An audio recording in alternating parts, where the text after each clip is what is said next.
ప్రహ్లాదుని యొక్క విష్ణు భక్తిని సహించలేనటువంటి హిరణ్యకశిపుడు ప్రహ్లాదుని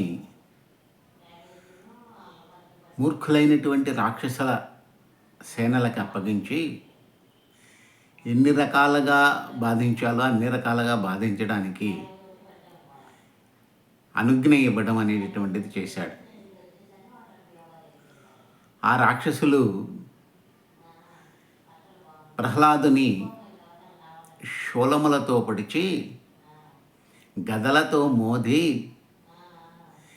ఎన్ని రకాలుగా చిత్రహింసలు పెట్టాలో అన్ని రకాలుగా కూడా చిత్రహింసలు పెట్టడం అనేటటువంటిది ప్రారంభించారట. అటువంటి సమయమున ప్రహ్లాదుడు చలనరహితుడైనటువంటి విధంగా అలాగే నవ్వుతూ హాయిగా ఉండిపోయాడట. అంటే ఆ రాక్షసులు కొడుతున్నటువంటి దెబ్బలు ఆయన ఏమీ చేయలేకపోయాయి. ఆయన మనస్సుని కానీ ఆయన శరీరాన్ని కానీ ఏమాత్రము కూడా బాధించలేకపోయాయి. అటువంటి సమయమున ఆ ప్రహ్లాదుడు ఎలా ఉన్నాడు అనేటటువంటి విషయాన్ని గురించి చెప్తున్నారు పోతన గారు. ఎలా ఉన్నారయ్యా అంటే, తన్ను నిశాచరుల్ పడువా దైత్య కుమారుడు మాటి మాటికి ఓ పన్నగసాయి యో ధనుజభంజన యో జగదీశ యో మహాపన్న శరణ్య యో నిఖిల పాపనయంచు నుతించు కానీ తా కన్నుల నీరు చేడు భయకంప సమేతుడు కాడు భువరా. ఏమంట? తన్ను నిశాచరుల్ పొడువ. నిశాచరులు అంటే రాక్షసులు అని అర్థం అన్నమాట. ఆ రాత్రి యందు సంచరించేటటువంటి వాళ్ళు రాక్షసులు అని అర్థం. రాక్షసులకి రాత్రి సమయంలో బలం ఎక్కువటండి, అది చెప్తున్నాడు ఇక్కడ. తన్ను నిశాచరుల్ పడువ దైత్య కుమారుడు మాటి మాటికో పన్నగసాయి ఓ ధనుజవంజన ఓ జగదీశ ఓ మహా ఆపన్న శరణ్య యో నిఖిల పావనయంచు నుతించు కాని తా కనుల నీరుదేడు భయకంప సమేతుడు కాడు భువరా. ఆ రాక్షసులు ఎన్ని రకాలుగా బాధించినప్పటికీ కూడాను ప్రహ్లాదుని యొక్క కంటి వెంట నీటి చుక్క కూడా రాలేదట. అలాగే నిరంతరము ఆయన పరమపురుషుడైనటువంటి పరమాత్ముని అయినటువంటి హరినామస్మరణం చేస్తూ అలాగే ఉండిపోయాడట. పన్నగసాయి అని చెప్పేసి అన్నాడట. అలాగే పన్నగసీనుడు అని అర్థం అన్నమాట. యో ధనుజవంజన రాక్షసులను సంహరించేటటువంటి వాడా, ఓ జగదీత జగత్తులంతటికీ కూడాను ప్రభు అయినటువంటి వాడా, ఓ మహాపన్న శరణ్య గొప్పవైనటువంటి ఆపదల నుంచి శరణను అందించేటటువంటి వాడా, యో నిఖిల పావన మొత్తము సృష్టి మొత్తానికి పావనుడు అయినటువంటి వాడా అని ఆ పరమాత్మని స్మరిస్తున్నాడే తప్ప ఆయన ఎటువంటి బాధలకి లోను కాలేదట. కారణం ఏమిటంటే ఆ ప్రహ్లాద కుమారుల్లో ఉండేటటువంటి ఆ భక్తితత్వం అంత గొప్పదన్నమాట. ఆ భక్తితత్వముతోనే అతడు ఆ రాక్షసులు పెడుతున్నటువంటి బాధలు దేనిని కూడాను లెక్క చేయలేదట. ప్రశాంతంగా హాయిగా పరమాత్మని మనస్సు నిండా నింపుకొని అలా ఉండిపోయాడట. అలా ఉన్నటువంటి సమయమున హిరణ్యకశిపునకు విపరీతమైనటువంటి కోపం వచ్చేసిందటండి. ఏంటిడు ఎన్ని చేసినా చావడేమిటి, ఎంత చేసినా ఏమి కాడేమిటి అని చెప్పేసి ఆలోచన చేశారట. ఎందుకు ఇలా జరుగుతోంది, ఏంటి ఈయనలో ఉండేటటువంటి విషయము అని ఆయన అలాగే ఆలోచన చేస్తూనే ఉన్నాడట. అలా చేస్తున్నటువంటి సమయమున ఆయన అనుకుంటున్నాడట హిరణ్యకశిపుడు ఏమని, ముంచితి వార్ధులను సముద్రములలో ముంచేశానండి, గదల ముత్తితి గదల చేత కొట్టేశాను, శైల తటంబులందు ద్రోబ్బించితి పర్వత శిఖరముల మీద నుంచి కూడా కిందకి విసిరేయించాను, శస్త్రరాజి పొడిపించితి శస్త్రముల యొక్క సమూహముతో కూడా పొడిపించాను, మీద నిభేంద్ర పంక్తి రుప్పించితి వాడి మీద నుంచి మదించినటువంటి ఏనుగుల యొక్క సమూహములను కూడా నడిపించాను, ధిక్కరించితి శపించితి వాణ్ణి కాదనుకున్నాను, వాణ్ణి శపించడం అనేటువంటిది కూడా చేశాను, ఘోర దవాగ్నులందు త్రోయించితి బీభత్సమైనటువంటి అగ్ని కీలలలో కూడా ఈ ప్రహ్లాద కుమారుణ్ణి విసిరివేయడం అనేటువంటిది చేశాను, పెక్కుపాట్లు నలయించిది చావడేమి చిత్రమా చావడిదేమి చిత్రమా ఇన్ని రకాలుగా చేయించినప్పటికీ కూడా వీడు చావడేమిటి అనుకున్నాడట.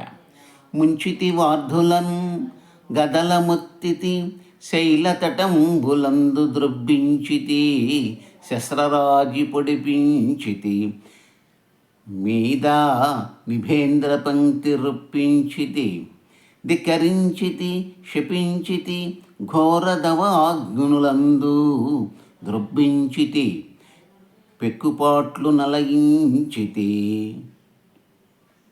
చావడిదేమి చిత్రము ఇన్ని రకాలుగా చేసినటువంటి కానీ వీడు చావడేమిటి, ఎన్ని రకాలుగా మామూలు సామాన్య మానవుడైతే కొంచెం వీరుడైనటువంటి రాక్షసుడైనప్పటికీ కూడాను ఇన్ని కష్టాలను ఎదుర్కొని బ్రతికి బట్టగట్టినటువంటి దాఖలాలు ఇంతకుముందు ఎప్పుడూ లేవు.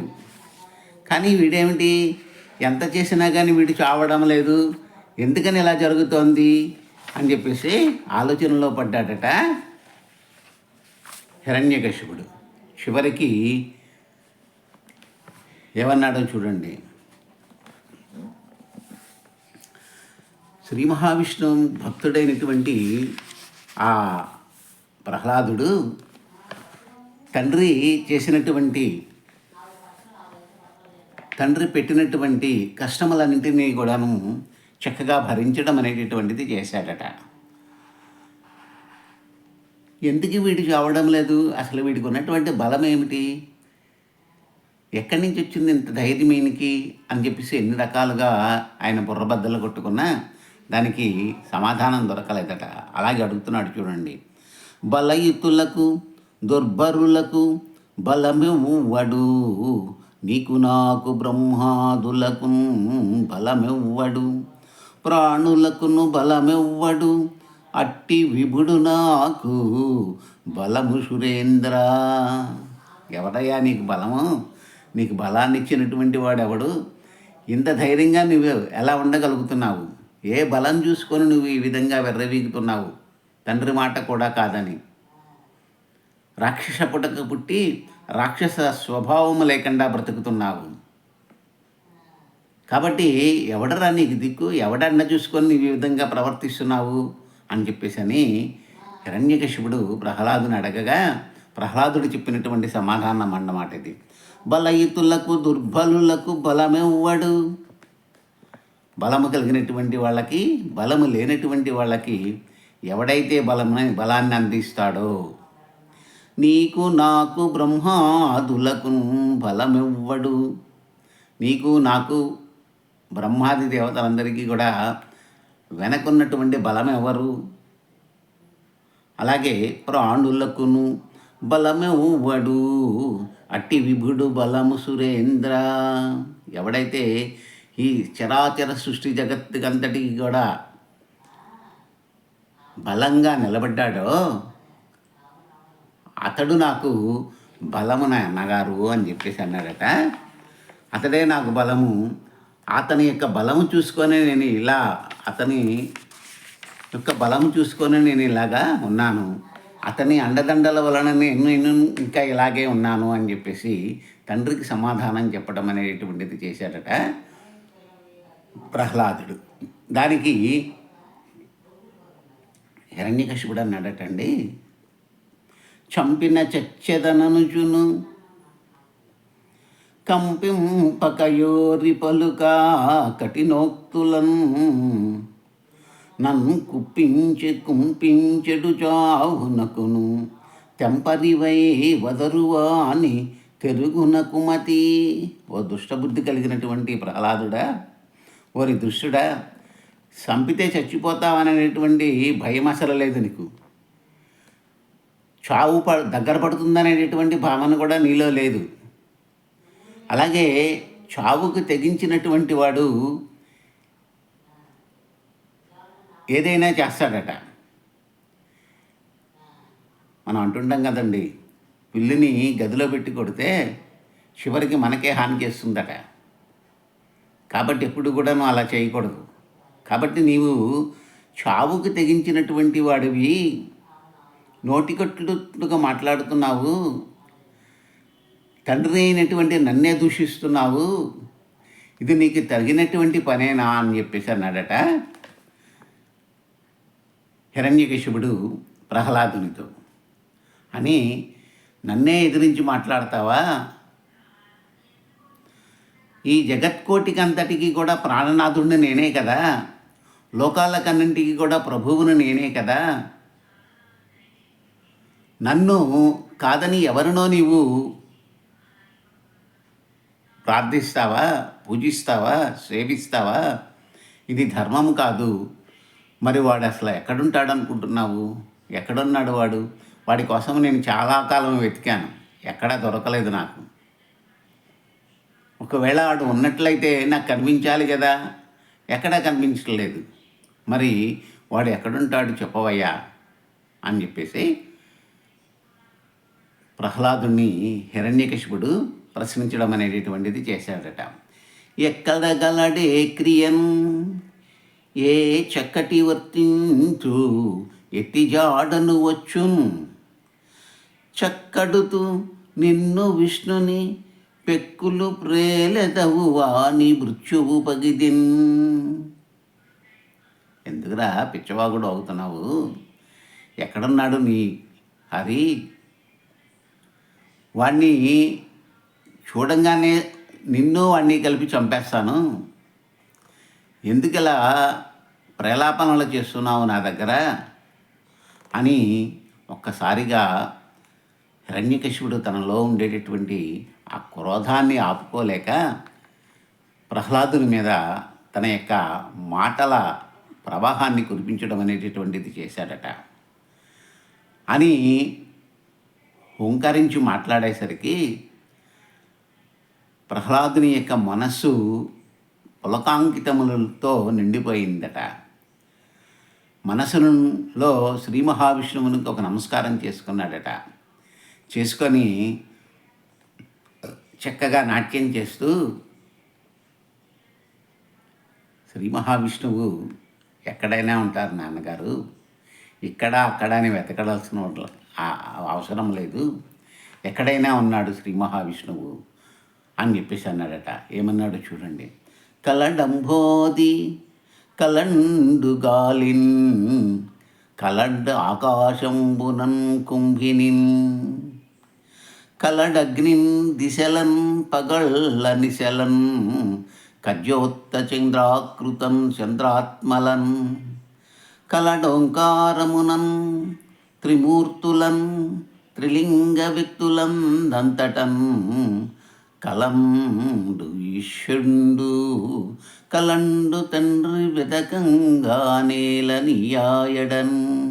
ఎందుకయ్యా బాబు అన్ని చోట్ల వెతుకుతున్నావు? నువ్వు వెతకాల్సినటువంటి అవసరం లేదు. ఆయన సర్వాంతర్యామి.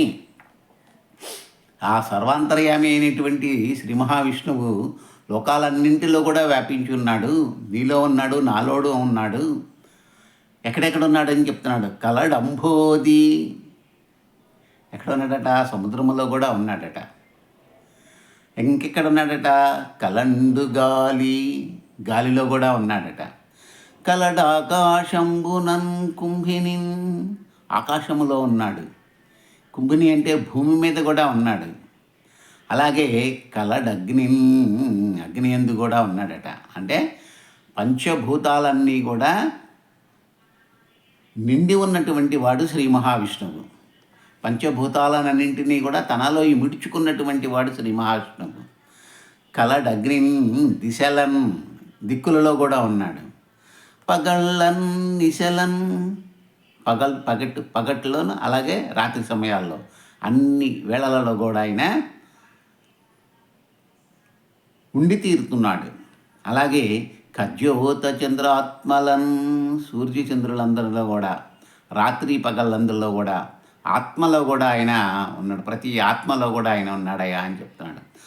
ఓంకారమునన్ కలడోంకారంబునందు, ఓంకారము ప్రణవనాదంలో కూడా శ్రీ మహావిష్ణువు యొక్క స్వరూపము, ఆ మూర్తి తత్వం అనేటువంటిది ఉన్నది నాన్న అన్నాడట. త్రిమూర్తులను బ్రహ్మ విష్ణు మహేశ్వరులందు కూడాను శ్రీ మహావిష్ణువు యొక్క తత్వం ఉన్నది. త్రిలింగ వ్యక్తులను, 3 లింగములతో కూడినటువంటి వారి అందుడు. అలాగే ఈశండు కలండు తండ్రి, ఆ పరమాత్ముడు అన్నింటా కూడా వ్యాపించి ఉన్నాడు నాన్నగారు. వెదకంగానే లనియాయడన్, ఇక్కడ అక్కడ వెతకడం వలసినటువంటి పని ఏమున్నది? లోకాలన్నింటిలో కూడా శ్రీ మహావిష్ణువు ఆ పరమాత్మ తత్వం అనేటటువంటిది వ్యాపించి ఉన్నది. మొత్తం ఏ అణువులో నువ్వు చూసినప్పటికీ కూడా ఆ అణువులో పరమాత్మతత్వం అనేటటువంటిది నిండి ఉన్నది. నీకు ఒక్కడికే కనిపించడం లేదు, మిగతా వారందరికీ కూడా కనిపిస్తున్నాడు అన్నాడట. కలడంబోది కలండు గాలి కలడాకాశంబునం కుంభిని, కలడగ్నిన్ దిశలన్ పగళ్ళ నిశలన్, ఖజ్యోత చంద్రాత్మలన్ కలడోంకారంబునం, త్రిమూర్తులన్ త్రిలింగ వ్యక్తులందంతటం కలడు. ఈశుండు కలండు తండ్రి వెదకంగానేలయ్యాయడన్, ఇక్కడ అక్కడ అనేటటువంటి భేదం లేకుండా సృష్టి మొత్తంలో కూడా విష్ణుతత్వం అనేటటువంటిది నిండిపోయి ఉన్నది నాన్నగారు. కాబట్టి ఆయన గురించి అక్కడ ఇక్కడ అనేటటువంటిది వెదకవలసినటువంటి పని ఏముంది? చివరికి నీ హృదయంలో కూడా ఉన్నాడు ఆయన, నీ హృదయంలో కూడా ఉన్నాడు. శ్రీ మహావిష్ణువు హిరణ్యకశిపుని యొక్క హృదయంలోకి వెళ్ళిపోయి దాక్కుండిపోయాడని చెప్పుకున్నాము కదా ఇంతకుముందు. అలా కాబట్టి నీ హృదయంలో కూడా ఆ పరమాత్మతత్వం అనేటటువంటిది ఉన్న నాన్నగారు అని చెప్పేసి అన్నాడట. అని ఇంకేమన్నాడో చూడండి. ఇందుగలడందులేడని సందేహము వలదు, చక్రి సర్వోపగతుండెందెందు వెతకి చూచిన, అందందే గలడు ధనవాగ్రణి వింటే. తేల్చిపరచడు అనమాట ఒక్క మాటతో. ఇందుగలడందులేడని సందేహము వలదు, ఇక్కడ అక్కడ అనేటటువంటి సందేహం అనేటటువంటిది అక్కర్లేదు నాన్నగారు. చక్రమును ధరించినటువంటి ఆ మహావిష్ణు తత్వం అనేటటువంటిది సర్వోపగతుండు, సర్వలోకాలకి ఉపకారం చేసేటటువంటి వాడు. ఆయన అన్ని చోట్ల కూడా ఉన్నాడు. సర్వోపగతుండు, చక్రి సర్వోపగతుండు, ఎందందు వెతకి చూచినా అందందే కలడు ధనభగ్రణి వింటే. నువ్వు ఎక్కడ ఎదిగితే అక్కడే దొరుకుతాడు నాన్నగారు.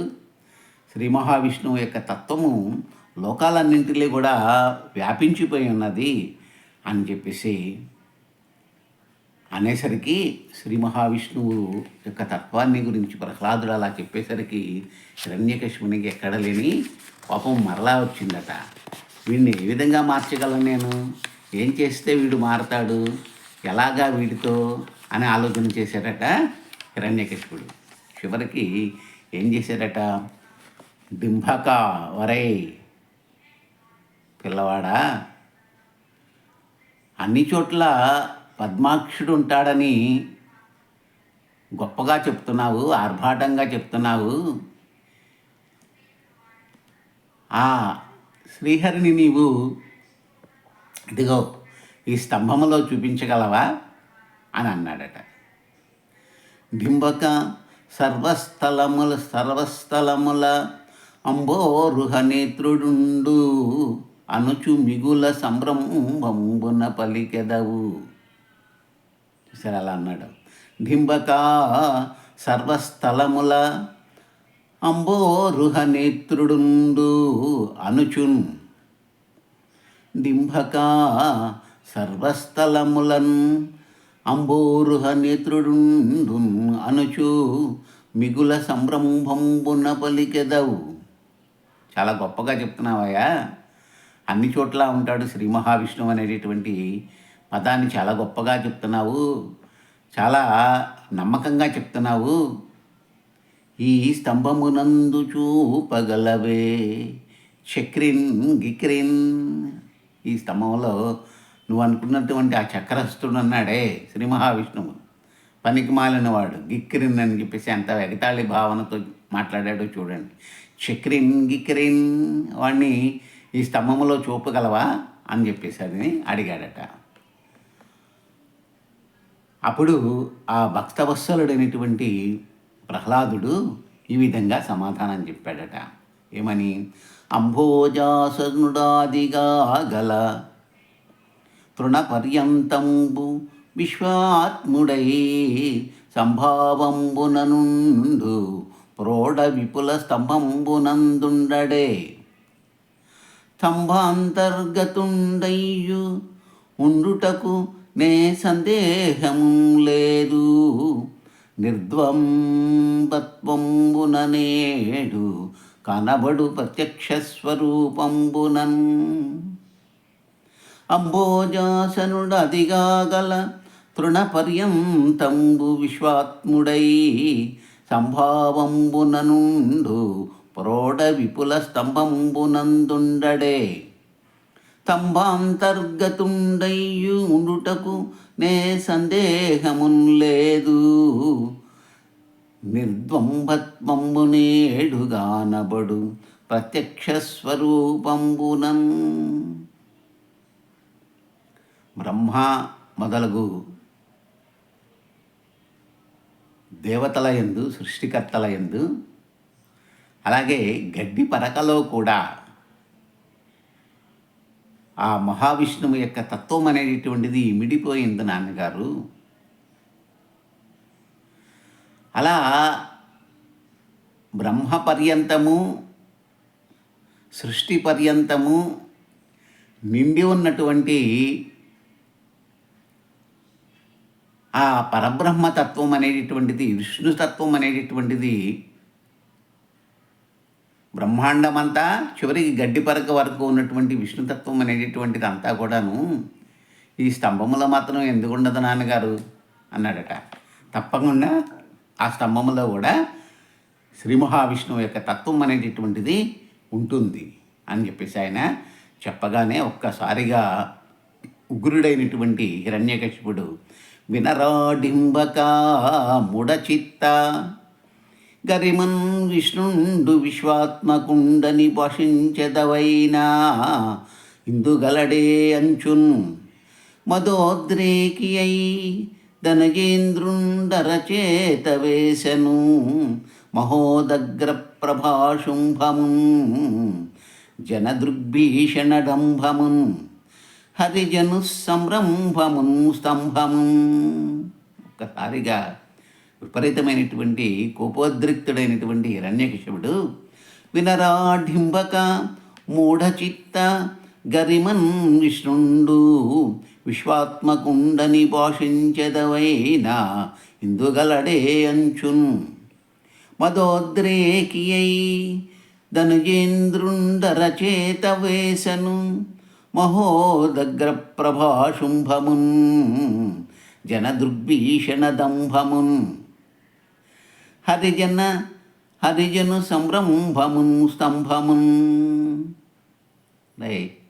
సర్వాత్మకుడైనటువంటి శ్రీ మహావిష్ణువు నిజంగా ఈ స్తంభములో ఉన్నట్లయితే బయటికి వస్తాడు ఇప్పుడు అని మదించినటువంటి ఉద్రేకముతో హిరణ్యకశిపుడు తన చేతితో ఒక్కసారిగా ఆ స్తంభాన్ని గట్టిగా చరచడం అనేటటువంటిది చేశాడట. అలా ఎప్పుడైతే హిరణ్యకశిపుడు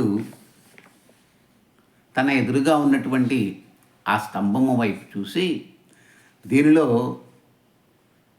నీవు అనుకున్నటువంటి ఆ శ్రీహరి ఉన్నాడా, ఉంటే ఇప్పుడే బయటికి వస్తాడో రాడో చూద్దామా అని ఒక్కసారిగా తన భీషణమైనటువంటి చేతితో ఒక్కసారిగా ఆ స్తంభం మీదకి చరచడం అనేటటువంటిది చేశాడట. ఒక్క దెబ్బ కొట్టాడట. ఆ దెబ్బకి లోకాలన్నీ కూడాను దద్దరిల్లిపోయినాయట. అలా దద్దరిల్లిపోయినటువంటి ఆ శబ్దము నుండి ఆయన చెప్పినట్టు ఆ శబ్దానికి లోకాలన్నీ కూడా దద్దరిల్లిపోయినాయటండి. ఆ శబ్దానికి తోడుగా భయంకరమైనటువంటి ఆకారము కలిగినటువంటి శ్రీ మహావిష్ణువు ఆ స్తంభాన్ని చీల్చుకొని బయటికి వచ్చేసాడట. ఏ రూపంలో వచ్చాడయ్యా అంటే, నరమూర్తిగాదు, కేవల హరిమూర్తియుగాదు, మౌన మానవాకారము కేసరి ఆకారము ఉన్నది, హరిమాయారచితమగు యథార్థము చూడన్. అటు మానవుడు కాదట, హరిమూర్తి కూడా కాదట, అలాగే మానవాకారాన్ని ధరించలేడట, కేసరి ఆకారము కూడా దానిలో ఉన్నదట. కేసరి అంటే సింహము అని అర్థం. హరి మాయాచితమైనటువంటి యథార్థ గాథలన్నీ కూడా ఇలాగే ఉంటాయి అయ్యా అని చెప్తున్నాడు అన్నమాట. ఎలా ఉన్నాడట ఆయన? నరసింహమూర్తి రూపంలో వచ్చాడట. నారసింహుడు అంటే సగము మానవుడు, సగము సింహ రూపాలను ధరించి వచ్చాడు. ఎందుకు ఇలా రావాల్సి వచ్చిందంటే,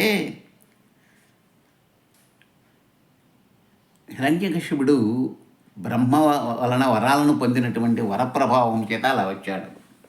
ఎందుకనంటే ఆయన పగలు చనిపోకూడదు అనుకున్నాడు, రాత్రిపూట చావకూడదు అనుకున్నాడు, నీటిలో చావకూడదు అనుకున్నాడు, భూమి మీద చావకూడదు అనుకున్నాడు, అరణ్యములలో చావకూడదు అనుకున్నాడు, ఆకాశములో చావకూడదు అనుకున్నాడు, జీవరాశి దేని వలన కూడా చావు లేకుండా చేసుకున్నాడు.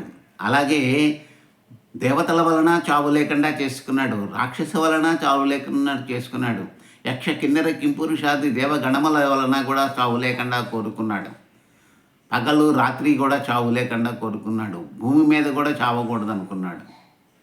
అటువంటి పరిస్థితులలో శ్రీ మహావిష్ణువు నరసింహ అవతారము, 2 రూపాలు కలిగినటువంటి అవతారాన్ని ధరించి, అటు నరుడు కాదు, సింహము కాదు, నరుని వల్ల చావకూడదు అనుకున్నాడు, జంతువుల వలన చావకూడదు అనుకున్నాడు కదా. రెండింటిని కలిపినటువంటి రూపముతో అక్కడ శ్రీ మహావిష్ణువు ప్రత్యక్షడం అవ్వడం అనేటటువంటిది చేశాడట. చేసి ఏ సమయంలోనట? సంధ్యా సమయంలో వచ్చాడట ఆయన. సాయంత్రపు సంధ్యా సమయంలో వచ్చేసి ఆ హిరణ్యకశిపుని పట్టుకొని నేల మీద కాకుండా, ఆకాశములో కాకుండా, నీటిలో కాకుండా, నింగిలో కాకుండా, ఎక్కడా కాకుండా తన యొక్క తొడల మీద పెట్టుకొని తన యొక్క గోళ్ళు అనేటటువంటి కొడవళ్లతో హిరణ్యకశిపుని యొక్క హృదయాన్ని చీల్చడం అనేటటువంటిది చేశాడట. చీల్చి ఆ ఉగ్ర రూపాన్ని ఆపుకోలేక హిరణ్యకశిపుని యొక్క ప్రేవులను తీసి బయటకు లాగేసి మెడలో హారములుగా వేసుకున్నాడట. అటువంటి ఉగ్రరూపముతో ఉన్నటువంటి ఆ నరసింహస్వామి లోకాలన్నింటినీ కూడా పెద్ద పెద్ద అడుగులు వేసుకుంటూ కథం తొక్కాడటండి. అలా వచ్చినటువంటి దేవాలయాలలే నవనరసింహ క్షేత్రములు అంటారు. 9 నృసింహ క్షేత్రాలు ఉన్నాయి మన దేశంలో. ఆ 9 నృసింహ క్షేత్రాలు కూడాను ఈ సమయంలో ఏర్పడినటువంటి క్షేత్రములే.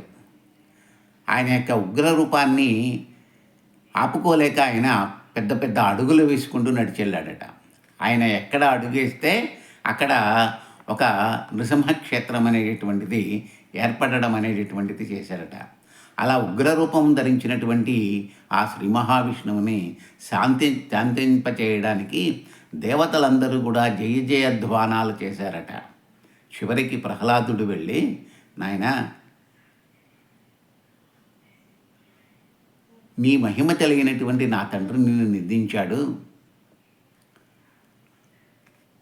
నన్ను నానా కష్టాలు పెట్టాడు,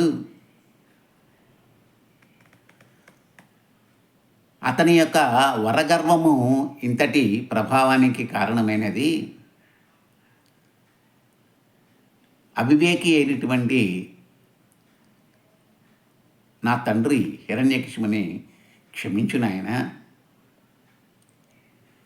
నీ ఉగ్ర రూపాన్ని చాలించు అని చెప్పేసి ప్రహ్లాదుడు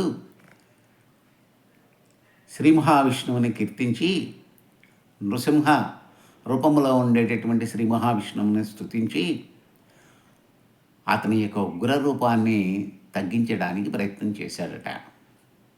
కాబట్టి ఎంత ఉన్నా ఎంత లేకపోయినా అహం అనేటటువంటిది, గర్వం అనేటటువంటిది ఏ ఒక్కరికి ఉండకూడదండి. అది వాడి పతనావస్థకు దారితీస్తుంది. వాడి పతనావస్థకి దారితీస్తుంది. అలాగే ఇక్కడ హిరణ్యకశిపుడు కూడా తన పతనాన్ని తానే కోరుకున్నాడు. కారణం ఏమిటంటే వరగర్వం ఒక్కటే. నాకు వరమున్నది, నన్ను ఎవడు ఏం చేయలేడనేటువంటి భావనతో విర్రబీగిపోయాడు. కానీ పుట్టినవాడి గిట్టక తప్పదు కదా. నాకు చావే లేదనుకున్నటువంటి హిరణ్యకశిపునికి చావు రావడం అనేటటువంటిది సహజమైపోయినది. అది లోక సహజము. కాబట్టి ఆ సహజమైనటువంటి భావన నుండి అందరూ కూడా అంగీకరించక తప్పదు. అలాగే శ్రీ మహావిష్ణువు తన యొక్క రూపాన్ని, తన యొక్క ఉగ్ర రూపము ద్వారా హిరణ్యకశిపుని సంహరించి లోకాలకన్నింటికి కూడాను ఆనందాన్ని కలిగించాడట. అది ఈ ప్రహ్లాద చరిత్రలో ఉండేటటువంటి రసవత్తరమైనటువంటి పద్యములు. స్వస్తి.